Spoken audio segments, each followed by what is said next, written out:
The Japanese or Oriental Magnolia is a lovely small flowering tree for Louisiana landscapes. It normally blooms in late January or February, but if you look at this tree right now, you'll notice there are some flowers popping out on it.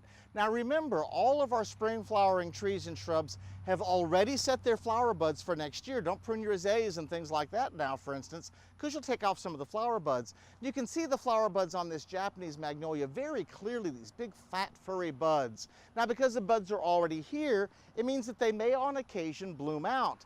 When Hurricane Isaac blew through the state in areas where the winds were highest, these trees were defoliated, and after a hurricane, Japanese magnolias are famous for bursting into full bloom.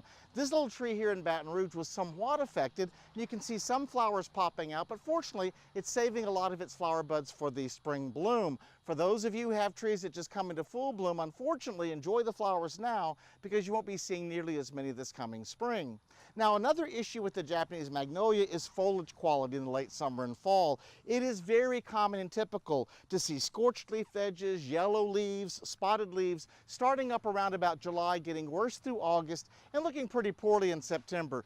Don't worry, this is characteristic of these trees. There's no long-term health effects from this, and come spring, they'll send out lots of fresh new foliage.